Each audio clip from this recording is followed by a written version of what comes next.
Hello दोस्तों, मेरा नाम हीरालाल चौबे उर्फ शिबू कुमार चौबे है। आप सभी का मेरे YouTube channel VB coaching online classes में स्वागत है। आज मैं लेकर आया हूँ 10th क्लास के बिहार बोर्ड के 10th क्लास के जो मैथ है उसका तीसरा चैप्टर है दो चर वाले रैखिक समीकरण युग्म। दो चर वाले रैखिक समीकरण युग्म, pair of linear equation in two variables. इसका अब हम चर्चा करने वाले हैं। इसमें जितना भी सारा क्वेश्चंस है आप सभी को पार्ट बाय पार्ट मिलते रहेगा।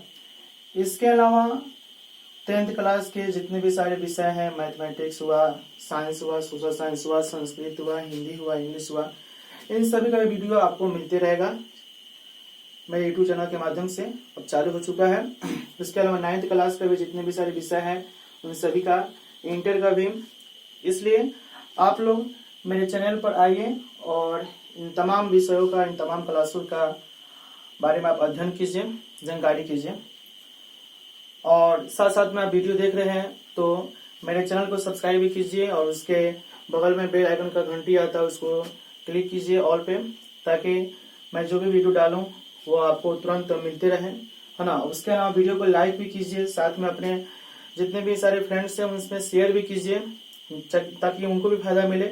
और साथ साथ में आप वीडियो पे कमेंट भी कीजिए कि आपको वीडियो कैसे लग रहा है और हमें क्या क्या और इसमें सुधार करनी चाहिए और कैसे मैं और आपको अच्छा से बता सकूं, इन सभी के बारे में आप वीडियो पे कमेंट कर सकते हैं। तो इन तमाम बातों को आगे बढ़ाते हुए और ज्यादा टाइम न लेते हुए हम मुख्य बिंदु पे आते हैं।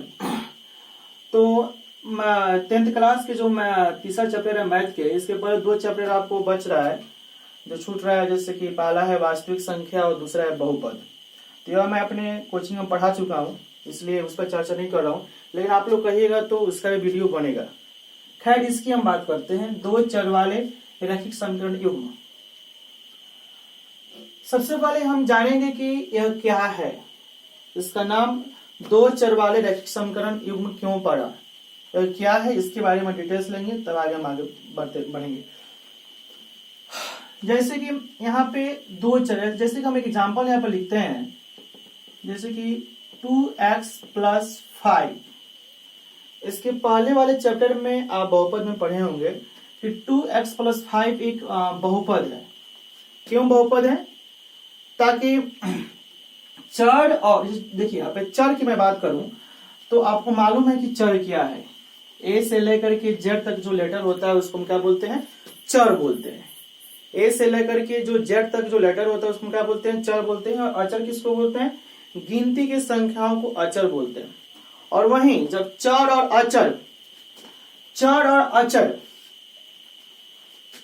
अचर के सम्मिलित बीजगणितीय रूप को हम बहुपद बोलते हैं। जैसे कि यहाँ पे x भी है और 2 है, चर है और अचर है ना। और साथ में यहाँ पे 5 भी है, इसके साथ बीच में आपको प्लस है या माइनस है या गुना है या भाग है, जो भी हो, यानी चर और अचर के सम्मिलित बीजगणितीय रूप को, है ना, हम बहुपद बोलते हैं। यहाँ पे आप समझ रहे हैं कि बहुपद है। साथ साथ में आपको ये भी मालूम होगा कि यह कौन बहुपद है। तो आपको मालूम होना चाहिए कि यह आपको रैखिक बहुपद है। क्यों रैखिक बहुपद है ये भी आप जान लीजिए। क्योंकि आपको मालूम है कि जब कोई बहुपद होता है तो बहुपद में जो चर का जो मैक्सिमम पावर होती है, ना, उसी के अनुसार हम बहुपद की घात निकलता है और उसी के अनुसार वो आपको रैखिक बहुपद होता है, द्विघात बहुपद होता है, त्रिघात बहुपद होता है, उसके आगे आपको चार घात वाला बहुपद होता है ना। तो यहाँ पे आप देखें तो x का जो पावर है यहाँ पे 1 है ना। यदि आपको चर का मैक्सिमम पावर यदि 1 हो तो वह बहुपद आपका रैखिक बहुपद होगा।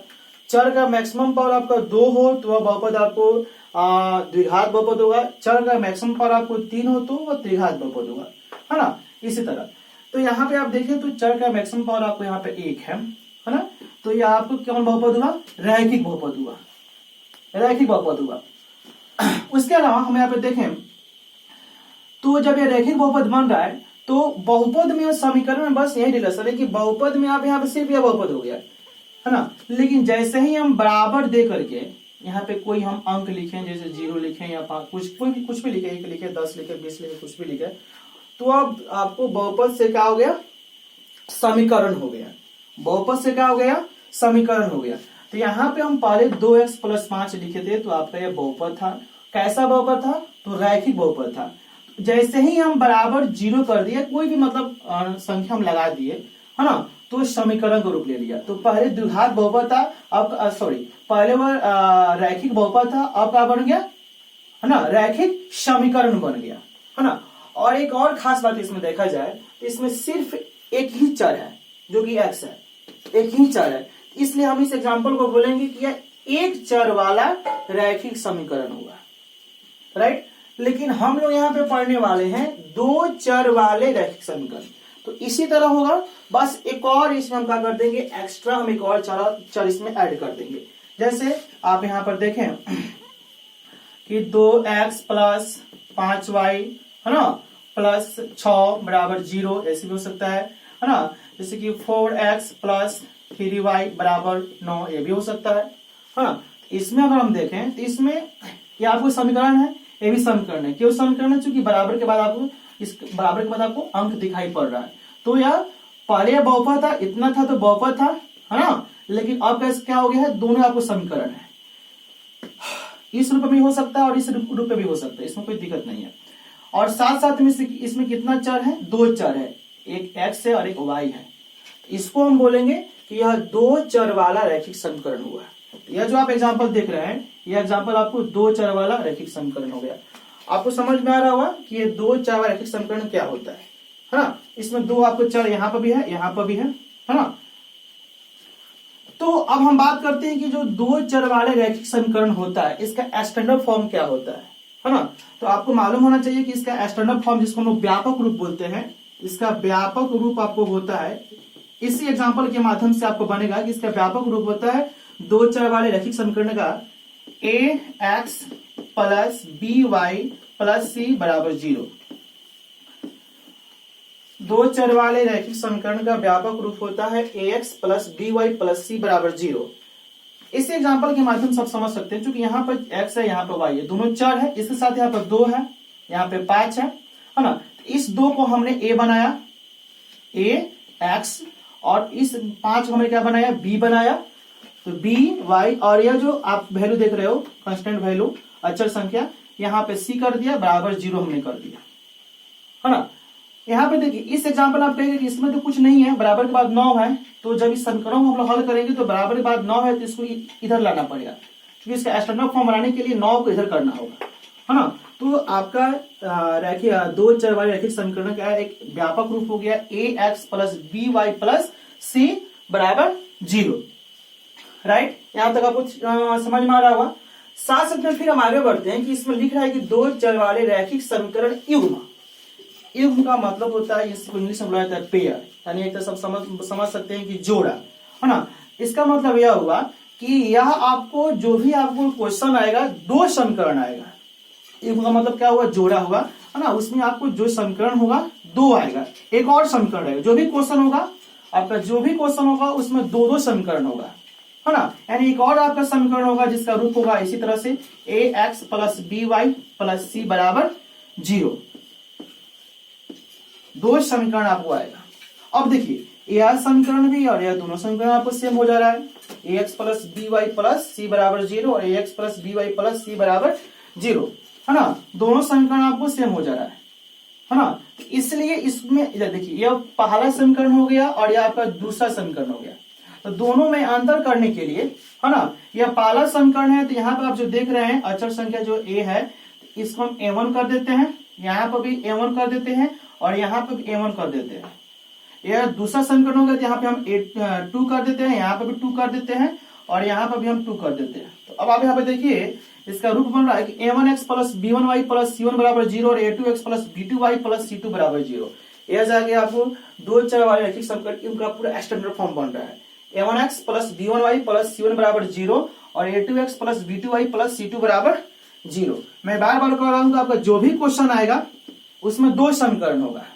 कितना समीकरण होगा, 2 समीकरण होगा, तब जाकर उसका आप वैल्यू x और y का मान आंसर निकाल सकते हो। जैसे कि आपका क्वेश्चन होगा 2x प्लस 5y प्लस 4 बराबर 0 और 3x प्लस 4y प्लस 5 ऐसे बराबर 0। यह आपका पहला समीकरण होगा और यह दूसरा समीकरण होगा, है ना। और तब जाके इस दोनों समीकरणों का हल कीजिएगा, तब जाके आपका x और y का मान आपका प्राप्त होगा। तो यह पहला समीकरण है, तो इसका स्टैंडर्ड फॉर्म था a1x plus b1y plus c1 बराबर 0। और दूसरा समीकरण यह है जिसका आपको स्टैंडर्ड फॉर्म हो रहा है a2x plus b2y plus c2 बराबर 0। इससे हम कंपेयर करें तो मैच कीजिए, यहाँ पर a1 का मान 2 हो रहा है, b1 का मान 5 हो रहा है और c1 का मान 4 हो रहा है। यहाँ पे a2 का मान आपको कितना हो रहा है, 3 हो रहा है, b2 का मान आपको 4 हो रहा है और c2 का मान 5 हो रहा है। आपका मान यहाँ पूछ रहा होगा कि 4x प्लस 3y बराबर 9 में आपको क्या कहते हैं, आपको यहाँ पे c पद है ही नहीं, तो आप इसको बना सकते हैं ऐसे 4x प्लस 3y बराबर 9 जो आप देख रहे हैं, तो यहाँ पर आप इसको कर सकते हैं 4x प्लस 3y, इधर बराबर के बाद आपको 9 है, इधर आप खींच के लाइएगा तो -9 हो जाएगा बराबर 0। यहाँ से आप प्राप्त कर सकते हैं कि a1 का मान आपको 4 है, b1 का मान 3 है और c1 का मान कितना है, c का मान आपको -9 है। 9 मत बोलिएगा, -9, इसलिए जो कि यहाँ पे आप साइन में देख रहे हैं प्लस है यहाँ पे, तो इसलिए आपको c का मान जो होगा वह -9 होगा, है ना। तो ऐसे आपको समीकरण आप बोलिएगा तो इसका स्टैंडर्ड फॉर्म बोलना होगा ax plus by plus c बराबर 0 और दो समीकरण आ रहा है, तो इस तरह से आप प्राप्त कर सकते हैं, है ना। तो मैंने यहां तक आपको बताया कि दो चर वाले रैखिक समीकरण, इनका मतलब क्या हुआ, यानी पेयर ऑफ लीनियर इक्वेशंस, है ना।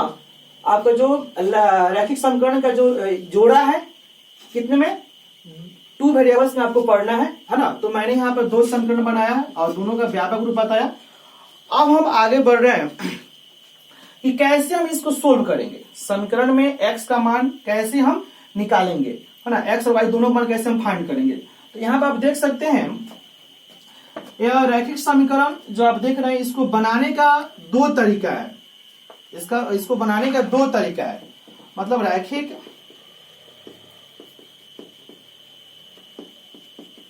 समीकरण युग्म को सोल्व करने का, हल करने का इसका दो तरीका आपको बताया गया है। एक की ज्यामितीय विधि, जिसको हम लोग आलेखीय विधि बोलते हैं, ग्राफ विधि भी बोलते हैं उसको, है ना। इसको आप आलेखीय विधि भी इसको आप बोल सकते हो। और दूसरा आपका विधि है बीज गणितीय विधि। तो दो विधि से, ज्यामितीय विधि और बीजगणितीय विधि, है ना, तो दो विधि से हम क्या कर सकते हैं, समीकरण को हल कर सकते हैं। ज्यामितीय विधि में का मतलब होता है आलेखीय विधि, ग्राफ खींच करके आप एक्स वाई का मान फाइंड कर सकते हो। और दूसरा है बीजगणितीय विधि। बीजगणितीय विधि में आपको आता है तीन विधि आता है बीजगणितीय विधि में, है ना।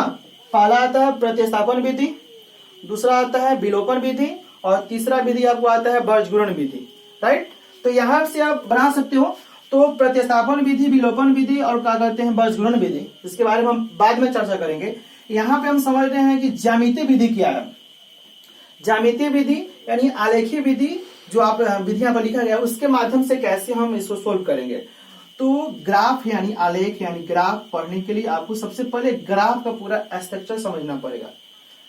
यहाँ पे हम चालू कर रहे हैं रैखिक समीकरण को हम कैसे हम सोल्व करेंगे, जिसका पहला तरीका है ज्यामितीय विधि यानी आलेखीय विधि, ग्राफ विधि। तो ग्राफ विधि के बारे में हम यहाँ पे हम चर्चा कर रहे हैं कि भाई ग्राफ क्या होती है। इसमें से कितना लोगों को आपको ग्राफ मालूम नहीं होगा, कितना लोगों को मालूम ग्राफ होगा कि ग्राफ हम कैसे खींचते हैं, 9th में 8वां में आप पढ़े होंगे। और कितना लोगों को आपको नहीं आता होगा। तो हम शुरू से बताते हैं आपको ग्राफ का रूप क्या होती है, स्ट्रक्चर क्या होता है ना। तो अब हम लोग यहाँ पे जानेंगे कि हम कैसे ग्राफ खींचेंगे। अगर आपको मतलब बोर्ड पर से उतारना हो, है ना, तो आप वीडियो को स्टॉप करके आप मतलब अपने आप कॉपी में उतार सकते हैं। सबसे बेटर होगा, जितने भी सारे विद्यार्थी इस वीडियो को देख रहे हैं तो उन सभी के लिए बेहतर होगा कि आप लोग कॉपी लेकर बैठिए, कॉपी और पेन लेकर बैठिए, है ना। जो चीज आपको बोर्ड पर से मतलब अपने कॉपी में नोट करना हो तो आप वीडियो को स्टॉप कीजिए और आप अपने कॉपी में नोट कीजिए और आपको बेहतर होगा।